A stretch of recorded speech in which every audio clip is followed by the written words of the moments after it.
De Havilland Mosquito, the bomber that refused to be slow. When people think of fast aircraft in World War II, they usually imagine sleek fighters with spinning propellers and guns blazing. Almost no one expects the story to begin with, a bomber. Yet one of the fastest aircraft of the entire war wasn't a fighter at all. It was the de Havilland Mosquito. Nicknamed the Wooden Wonder, the Mosquito broke almost every design rule of its time. Instead of aluminum, it was built largely from laminated wood. Instead of heavy defensive gun turrets, early variants carried none at all. British engineers made a radical gamble. Speed would be its armor, and the numbers proved them right. Powered by two Rolls-Royce Merlin engines, the Mosquito could reach around 690 km/h, faster than many German fighters early in the war, including the Bf-109 variants it was supposed to outrun. In reconnaissance form, the PR variants cruised so high and fast that Luftwaffe interceptors often failed to catch them. Here's the moment that makes historians pause. In 1942, Mosquito bombers flew precision daylight raids over heavily defended cities like Berlin, missions normally reserved for mass bomber formations at night. Loss rates were astonishingly low. In some operations, fewer than 1% of Mosquitoes failed to return. Its versatility was unmatched. The Mosquito served as a bomber, pathfinder, night fighter, reconnaissance aircraft, and even a V-1 flying bomb interceptor. One airframe, countless roles, all built around one idea: speed beats firepower. In a war obsessed with armor and guns, the Mosquito proved something revolutionary. Sometimes, the fastest way to survive is simply to be untouchable. Lavochkin La-7, the Soviet fighter that caught the Luftwaffe off guard. When the conversation turns to fast World War II aircraft, Soviet fighters are often overlooked. Yet by the final years of the war, one aircraft quietly proved that the Eastern Front was no longer lagging behind in speed: the Lavochkin La-7. Introduced in 1944, the La-7 was the refined peak of the Lavochkin design line. It was lighter, cleaner, and more aerodynamically efficient than its predecessor, the La-5. Powered by the Shvetsov Ash-82FN radial engine, producing around 150 horsepower, the La-7 could reach a top speed of roughly 680 km/h at altitude. That number alone was impressive, but the real surprise was where it achieved that speed. The La-7 was optimized for low to medium altitudes, exactly where most dogfights on the Eastern Front took place. Against German fighters like the Bf-109G and even early FW-190 variants, the La-7 could accelerate faster, climb aggressively, and disengage when needed. Soviet ace Ivan Kozhedub, the highest-scoring Allied fighter pilot of the war with 62 confirmed kills, flew the La-7 during the final phase of the conflict. In combat reports, he noted that German pilots often underestimated the aircraft until it was already behind them. Unlike many fast aircraft that sacrificed reliability, the La-7 was rugged and simple to maintain. It could operate from rough airfields, survive harsh weather, and still deliver speed when it mattered. The La-7 didn't just prove that the Soviet Union could build a fast fighter. It proved that by 1944, speed had become a universal language of survival in the skies. Kawasaki Ki-84, Hayate, Japan's last high-speed gamble. By the final years of World War II, Japan faced a brutal reality. Its early warfighters had ruled the skies through agility, not speed. But against faster, better-armed Allied aircraft, that advantage was disappearing fast. The answer was a bold new design, the Kawasaki Ki-84 Hayate, known to Allied pilots as Frank. Introduced in 1944, the Ki-84 represented a dramatic shift in Japanese fighter philosophy. Instead of extreme lightness, it focused on raw power and speed. At its heart was the Nakajima Ha-45 radial engine, producing up to 1,990 horsepower, one of the most powerful engines ever fitted to a Japanese fighter. Under ideal conditions, the Ki-84 could reach speeds of around 687 km/h, placing it firmly among the fastest piston-engine aircraft of the war. More importantly, it could finally match or even exceed the speed of aircraft like the P-51 Mustang and late-model Spitfires at certain altitudes. Here's the moment that surprises many historians. Allied intelligence reports from 1944 initially misidentified the Ki-84 as a completely new generation of fighter because its performance was far better than anything Japan had fielded before. Pilots reported being caught off guard by its acceleration and climb rate. But speed alone wasn't enough.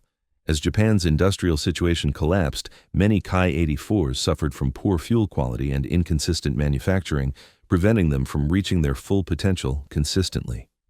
The Ki-84 was Japan's fastest and most capable fighter of the war, and it stands as a powerful reminder that in WWII, speed meant nothing without the ability to sustain it. Supermarine Spitfire Mk XIV, when a legend, refused to fall behind. By 1944, the Spitfire was no longer new. It had already fought through the Battle of Britain, evolved through countless variants, and earned its place as an icon. Many believed its best days were behind it. Speed was increasing everywhere, and newer designs were pushing the limits of what piston engines could handle. Then, the Spitfire Mk XIV arrived and quietly rewrote those assumptions. This version replaced the familiar Merlin engine with the far more powerful Rolls-Royce Griffon, producing over 2,050 horsepower. The change transformed the aircraft. The Mk could reach a top speed of around 7 to 17 km/h, making it the fastest Spitfire ever to see combat. Pilots immediately noticed the difference. Acceleration was brutal, climb rate was aggressive. At low and medium altitudes, the Mk XIV could finally dictate the fight against late-war German fighters like the FW-190D. But speed wasn't its only mission. As Germany unleashed the V-1 flying bombs against Britain, the Mk XIV became one of the few aircraft fast enough to intercept them. Chasing an unmanned weapon at nearly full throttle left no margin for error. Some pilots resorted to tipping V-1s out of the air with their wings, a maneuver only possible because the Spitfire could stay alongside the target. The Mk XIV wasn't the fastest aircraft of the war. It didn't introduce jets or rockets. What made it remarkable was something subtler. At a time when many wartime legends faded away, the Spitfire adapted and stayed relevant by becoming faster than anyone expected it still could. Republic P-47M Thunderbolt, speed through sheer force. The P-47 Thunderbolt was never supposed to be elegant. It was massive, heavy, and built around one idea above all else: survive anything the sky could throw at it. Yet by late 1944, one version of this flying tank began doing something few expected. It became one of the fastest piston-engine fighters of the war.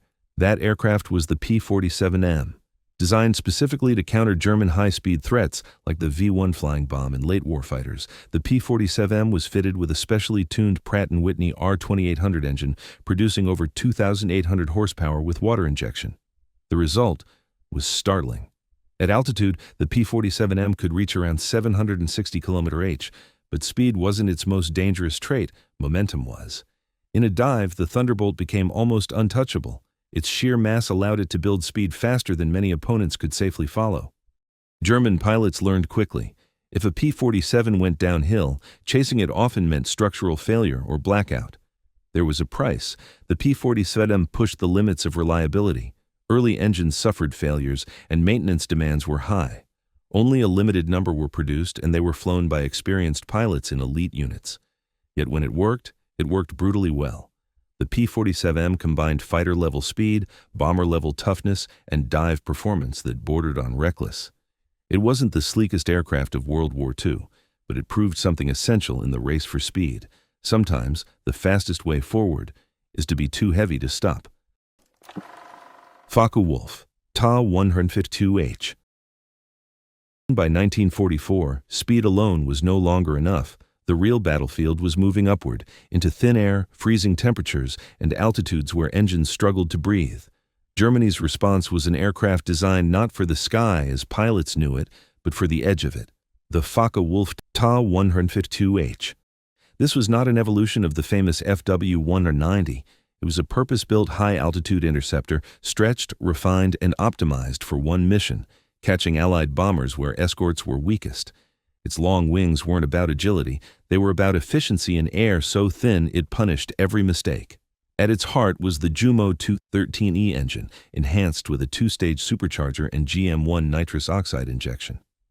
Under the right conditions, the TL-152H could reach around 760 km/h at extreme altitude, faster than many fighters could manage much lower down. Pilots who flew it described a strange contrast. Below, the aircraft felt heavy and unresponsive, but high above the clouds, it came alive. While other fighters gasped for power, The Ta-152H kept climbing, cruising, and accelerating. Only a small number ever reached operational units. Fuel shortages, collapsing infrastructure, and the war's final months limited its impact.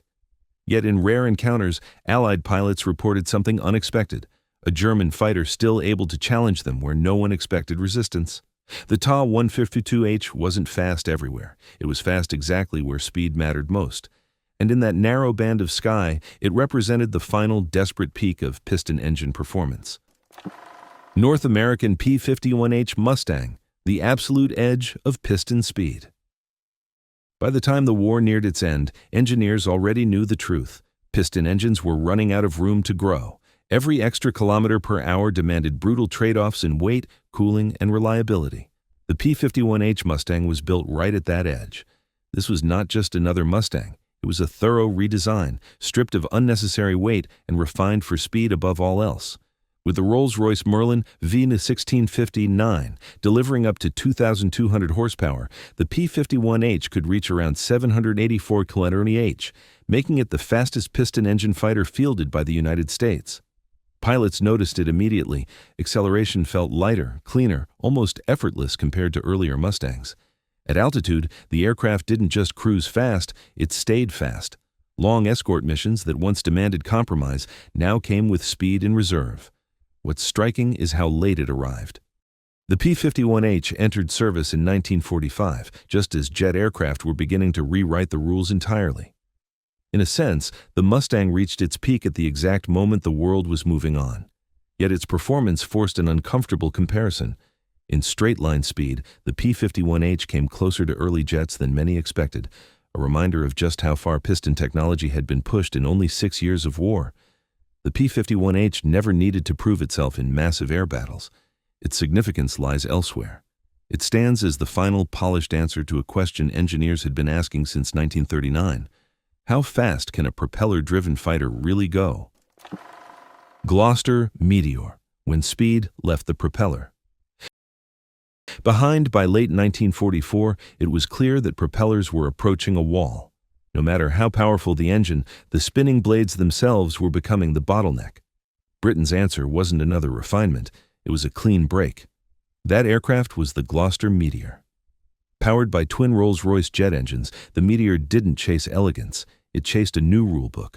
Early operational variants like the Meteor F3 could reach around 800–820 km/h, faster than any Allied piston fighter in service. What mattered even more was how it flew. Acceleration was smooth, relentless, and unfamiliar to pilots trained on propeller aircraft. There was no torque pull, no propeller drag, just continuous thrust. For the first time in combat aviation, speed no longer depended on blade efficiency. The Meteor's first real test wasn't against enemy fighters. Instead, it was sent after V-1 flying bombs, small, fast, unmanned weapons that pushed piston interceptors to their limits. The Meteor could catch them consistently, sometimes even nudging them off course when gunfire failed. Interestingly, the aircraft was deliberately kept away from dogfights with Germany's Me 262.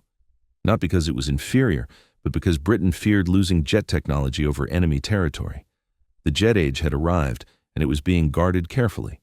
The Meteor didn't dominate the war. It didn't need to. Its importance lies in a simple truth it made unavoidable. Once jets entered the sky, speed would never again be defined by propellers. Messerschmitt Me 262, the jet that arrived too early. When Allied bomber crews first encountered the Messerschmitt Me 262, many thought they were under attack by something that didn't belong in the same war. The aircraft didn't climb like a fighter. It didn't dive like one either. It simply appeared, crossed the formation at impossible speed, and vanished. Powered by two Junkers Jumo 004 jet engines, the Me 262 could reach around 870 km/h, a margin so wide that piston fighters had no realistic way to chase it. In level flight, it was untouchable. The effect on combat was immediate. A Me 262 attack pass lasted seconds, but the damage was devastating. Its 430mm Mk XIV cannons could tear apart a heavy bomber with a handful of hits. Bomber crews described the experience as sudden and confusing. No warning, no prolonged engagement, just loss. Yet the aircraft carried its own contradictions. Jet engines of the era were fragile. Throttle response was slow. Takeoff and landing were dangerous moments, and this became the Me 262's greatest vulnerability. Allied fighters learned to wait near airfields, attacking jets when they were slow and exposed. There was also a deeper problem: timing. The Me 262 entered service in 1944, when fuel shortages, pilot losses, and strategic bombing had already crippled Germany's ability to exploit it fully. The Me 262 was not a failed weapon, it was a weapon out of time. It proved that the future of air combat had already arrived, just not early enough to change the outcome of the war. Messerschmitt Me 163 Komet, too fast for the war. It fought. By the end of World War II, aircraft were no longer just competing with each other. They were beginning to compete with physics itself. No machine embodied that struggle more than the Messerschmitt Me 163 Komet. This was not a jet. It was something far more extreme, a rocket-powered interceptor. When the Komet launched, it didn't climb like an aircraft. It shot upward, reaching bomber altitude in minutes. Powered by a volatile chemical rocket engine, the Me 163 could exceed 1,000 km/h, making it the fastest aircraft ever to fly during World War II. At that speed, the sky behaved differently. Control surfaces stiffened, pilots reported violent vibrations, and moments where the aircraft felt on the edge of losing control entirely. In one dive, test pilot Heini Dittmar recorded speeds approaching the sound barrier, a number that wouldn't be officially surpassed until years later. Intercepts were brief and terrifying. A Komet attack lasted seconds, one pass, one firing window. Miss it, and the aircraft was already gone, gliding silently back toward base. But the danger wasn't just outside the cockpit, it was inside it. The rocket fuel was highly unstable. Hard landings could cause catastrophic explosions. More pilots were lost to accidents than enemy fire. The Me 163 was not practical, it was not safe, and it could never change the war. Yet it answered a question no one had dared to ask so early. How fast could a combat aircraft really go? The Komet proved that speed had crossed a threshold, and there was no turning back. Thanks for watching. If you enjoyed this video, please like, subscribe, and drop a comment so we can bring you more powerful history stories.